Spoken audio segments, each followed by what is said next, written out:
ఇంకా అనన్య మాటలు విన్న ఆనందభైరవి అనన్యకి వార్నింగ్ ఇస్తూ ఉంటుంది. నువ్వెప్పటికీ ఏదైనా చేయాలి అనుకుంటే నువ్వేమి ఈ ఇంటి కోడలివి కాదు కదా! ఈ ఇంటి పని మనిషివి నువ్వు అని చెప్పి అంటూ ఉంటే అనన్యకి చాలా కోపం వస్తూ ఉంటుంది. నా ఇద్దరు కోడళ్ళు జెమ్స్ అని ఆనందభైరవి చెప్తూ ఉంటుంది. అదేదో ఎంతవరకు జరుగుతుందో నేను చూస్తాను అని, ఈ కుటుంబాన్ని విడదీయకుండా నేను ఊరుకోను అని అనన్య అంటూ ఉంటే ఆనందభైరవి ఏం చెయ్యలేవే నువ్వు అని అనన్యకి వార్నింగ్ ఇచ్చి లోపలికి వెళ్ళిపోతుంది. ఎప్పటిదాకా ఎందుకు, ఇప్పుడు ఈ ఫోటో ఫ్యామిలీ ఫోటో విషయంలోనే నేను ఇక్కడ రణరంగం సృష్టించకపోతే నా పేరు అనన్య కాదు అని అనన్య అనుకుంటూ ఉంటుంది. మరోవైపు రోహిత్ రూమ్లో ఉంటాడు. ప్రీతి వచ్చి రోహిత్తో మాట్లాడుతూ ఉంటుంది.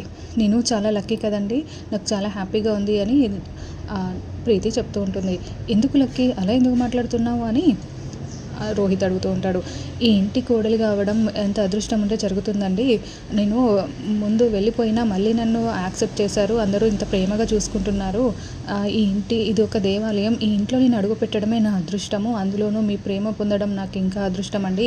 అప్పుడు నేను అర్థం చేసుకోక అనవసరంగా అందరినీ ఇబ్బంది పెట్టాను, కానీ ఇప్పుడు నాకు చాలా సంతోషంగా ఉంది. ఈ కుటుంబాన్ని విడిపోకుండా నేనే చూసుకుంటానండి, నా వంతు ప్రయత్నం నేను కూడా చేస్తాను, నాకు అందుకే హ్యాపీగా ఉంది అని చెప్పి రోహిత్ని హక్ చేసుకొని చాలా హ్యాపీగా ఫీల్ అవుతూ ఉంటుంది. ఈరోజు ఫ్యామిలీ ఫోటో ఉంది కదా, మన ఇద్దరం చాలా క్యూట్గా పడాలి, మీరు రెడీ అవ్వండి, నేను కూడా వెళ్ళి రెడీ అయ్యి వస్తాను అని ప్రీతి అక్కడి నుంచి వెళ్ళిపోతుంది. ఇదంతా చాటుగా అనన్య చూస్తూ వింటూ ఉంటుంది. ఇంకా ప్రీతి వెళ్ళిపోగానే అనన్య లోపలికి వచ్చి ఇంకా మొగుడు గారు అని అంటూ వస్తూ ఉంటుంది. ఇంకా ఆ మాటలు విని రోహిత్ చాలా కోపంగా మండిపడుతూ చూస్తూ ఉంటాడు. ఇంకా రోహిత్ భుజాలపై చేయి వేసి, అత్తయ్య చెప్పిన మాటలు గుర్తులేవా, ఈరోజు ఫోటోలో నీ పక్కన ప్రీతి కాకుండా నేనే ఉండాలి, భార్య స్థానం నాదే, నేనే ఉండాలి అని బెదిరిస్తూ ఉంటుంది. నువ్వు ఎంత చేసినా ఏం బెదిరించినా ప్రీతి మాత్రమే నా భార్య అని రోహిత్ చెప్తూ ఉంటాడు. మీరు ఏదైనా ఓవర్ యాక్షన్ చేశారంటే నేను అత్తయ్యకి చెప్పి ఇప్పుడు నట్టింట్లో సూసైడ్ చేసుకునేలా చేస్తాను, ఒప్పుకోవాల్సిందే అని అనన్య వార్నింగ్ ఇస్తూ ఉంటుంది. ఆ మాటలకి రోహిత్ చాలా బాధపడుతూ ఏం చేయాలో అర్థం కాక ఆలోచిస్తూ ఉంటాడు. ఇంకా అలా అనన్య వార్నింగ్ ఇచ్చి, మీరేం చేస్తారో నాకు తెలీదు, నేను మాత్రమే ఫోటోలో ఉండాలి, అత్తయ్య చెప్పిన విషయం మీకు గుర్తులేదా అని బెదిరించి అక్కడ నుంచి వెళ్ళిపోతుంది. ఇంకా తర్వాత నరసింహ షర్ట్ చాటున ఏదో దాచిపెట్టి మెల్లగా ఎవరు చూస్తున్నారా అని దొంగలాగా పైకి మెట్లు ఎక్కుతూ వెళ్తూ ఉంటాడు ఆనందభైరవి వాళ్ళ ఇంట్లో. అప్పుడే శరణ్య అటుగా వెళ్తూ నరసింహాని చూసి నరసింహ అని పిలుస్తుంది. అమ్మగారు చెప్పండి అని నరసింహ అంటాడు. ఏంటి అలా చాటుగా దొంగలాగా వెళ్తున్నావు, ఏం చేస్తున్నావు, ఎక్కడికి వెళ్తున్నావు అని శరణ్య అడుగుతూ ఉంటుంది. ఇంకా అప్పుడే ఏం లేదమ్మా అది అని నసుగుతూ ఉంటాడు. ఏంటి షర్ట్ వెనకాల ఏం దాచిపెట్టావు, చూపించు అని శరణ్య నిలదీస్తూ ఉండడంతో నరసింహ మెల్లగా మందు బాటిల్ని బయటకు తీస్తాడు. ఏంటి నట్టింట్లో మందు కొట్టడానికి ఎంత ధైర్యం నీకు అని శరణ్య ఇంట్లోనే మొదలు పెట్టావా ఇప్పుడు అని అరుస్తూ ఉంటుంది.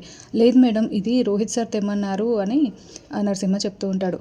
బావగారు మందు తాగుతున్నారా, ఇది మానేసానని చెప్పారు కదా, మళ్ళీ మొదలు పెట్టారా అని శరణ్య ఆలోచిస్తూ ఉంటుంది.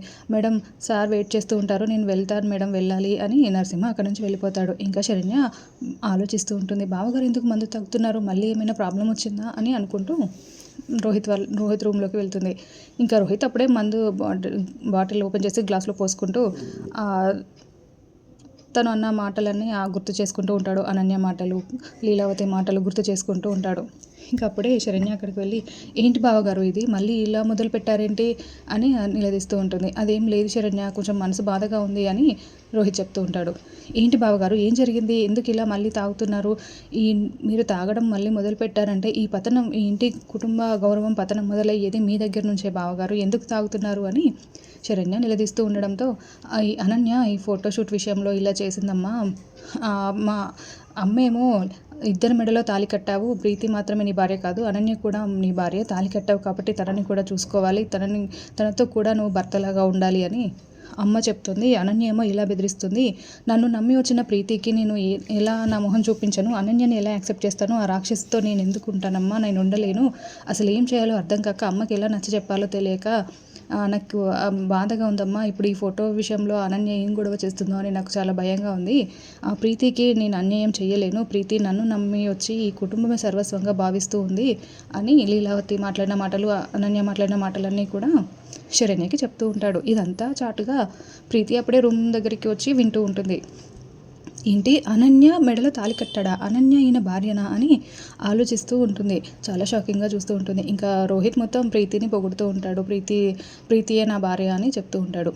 ఇంకా అప్పుడు శరణ్య, మీరేం భయపడకండి బావగారు, అనన్య ఎన్ని ప్లాన్లు చేసినా ఏం చేసినా తను ఏమీ చేయలేదు. ప్రీతి అక్క మాత్రమే ఈ ఇంటికి సరైన కోడలు.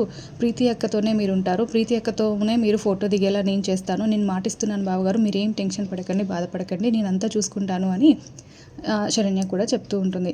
ఇంకా ఇదంతా ఇంకో వైపు నుండి దర్శన్ కూడా వింటూ శరణ్య అలా మాట్లాడుతూ ఉండడంతో శరణ్య గొప్పతనం అర్థం చేసుకుని చాలా హ్యాపీగా ఫీల్ అవుతూ ఉంటాడు. ఇంకా అలా శరణ్య మాట్లాడుతూ ఉండడం కూడా ప్రీతికి చాలా హ్యాపీగా అనిపిస్తూ ఉంటుంది. మరోవైపు అనన్యని పెళ్లి చేసుకున్నాడు, అనన్య అయిన భార్య అని తెలిసి చాలా బాధపడుతూ ఉంటుంది. ఇంకా అలా మీరు మళ్ళీ ముట్టకండి బావగారు, మీకు ఏ బాధ రాకుండా అనన్యని మీకు దూరంగా ఉండేలాగా నేను చూసుకుంటాను అని శరణ్య మాట ఇచ్చి వెళ్ళిపోతుంది. ఇంకా ఆ తర్వాత దర్శన్, కుటుంబం కోసం ఇంత బాగా ఆలోచిస్తున్న శరణ్యన నేను తప్పుగా అర్థం చేసుకున్నాను, ఎంత గొప్పదానివి శరణ్య నువ్వు అని మనసులో అనుకుంటూ ఉంటాడు.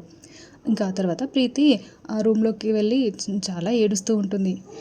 ప్రీతి అనన్యని ఈయన పెళ్లి చేసుకున్నాడా, అందుకేనా అనన్యని వీళ్ళు ఇలా నాకు తెలిసిపోతుందేమో అని దాన్ని కవర్ చేస్తూ వచ్చారా, అసలు దాన్ని ఇంట్లోకి తీసుకొచ్చిందే నేను కదా అని ఆ ప్రీతి జరిగిన విషయాలన్నీ గుర్తు చేసుకుంటూ ఉంటుంది. వీళ్ళు మారిపోయారు, పని మనుషుల్లాగా మన ఇంట్లోనే బతుకుతామని వచ్చారు అని లీలావతి ఆనందకి చెప్పిన మాటలు గుర్తు చేసుకొని, నా మాట పోనివ్వకుండా నేను బాధపడతానని చెప్పి వాళ్ళు అనన్యని భరిస్తూ వచ్చారా ఎన్ని రోజులు అని ప్రీతి ఆలోచిస్తూ ఉంటుంది. ఇంకా చాలా ఏడుస్తూ ఉంటుంది. ప్రీతి అనన్య ఈయనని పెళ్లి చేసుకోవడం ఏంటి అని చెప్పి చాలా ఏడుస్తూ ఉంటుంది.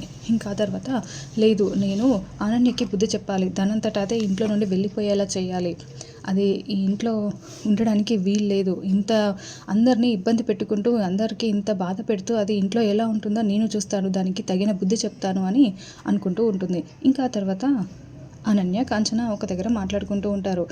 దాన్ని ఎలాగైనా లాక్ చేయాలి, ఆ ప్రీతి రాకుండా ఉండాలి, ఆ రోహిత్ పక్కన నేనే ఇంటి పెద్ద కోడలుగా ఫోటో ఫ్రేమ్లో పడాలి అని కాంచన అనన్య మాట్లాడుకుంటూ ఉంటారు. దాన్ని నువ్వు లాక్ చేసేయమ్మా, నేను చూసుకుంటాను అని కాంచనకి అనన్య చెప్తూ ఉంటుంది. సరే నేను చేస్తాను, కానీ మళ్ళీ నువ్వు ఫోటో కోసం రెడీ అవ్వాలి కదా, అందరూ రెడీ అవుతున్నట్టున్నారు, నువ్వు కూడా రెడీ అవ్వు, మళ్ళీ టైంకి ఎలా రెడీ అవుతావు అప్పుడు అని కాంచన చెప్పడంతో అలాగే అమ్మ అని చీరలు సెలెక్ట్ చేసుకుంటూ ఉంటుంది అనన్య. ఇంకా అప్పుడే ప్రీతి అక్కడికి వచ్చి వాళ్ళని చూసి దీనికి ఎలాగైనా బుద్ధి చెప్పాలి అని అనుకుంటూ శారీకి కుంకుమ రాసి లిప్స్టిక్ కుంకుమ కలర్ అంటించి తీసుకొచ్చి ఏ అనన్య అని పిలుస్తుంది. చెప్పండి అమ్మా అని అనన్య మాట్లాడుతూ ఉంటుంది. ఏంటే ఇది అని చూపిస్తూ ఉంటే చీర అని అనన్య అంటుంది. ఇంకా ప్రీతి చెంపదెబ్బ కొడుతుంది. ఏంటమ్మా ఏం జరిగింది అని అంటూ ఉంటే ఇదేంటే అని చూపిస్తూ ఉంటే మరకమ్మ అని అనన్య చెప్తుంది.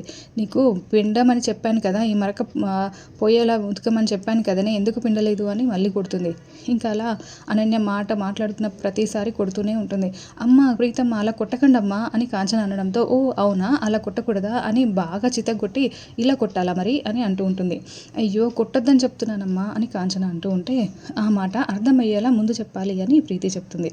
ఇంకా ఇది నీ చేతులతో ఉతికి నాకు తీసుకొచ్చి రెడీ చేయని చెప్పి అక్కడ నుంచి చీర అనన్య చేతిలో పెట్టి ప్రీతి వెళ్ళిపోతుంది.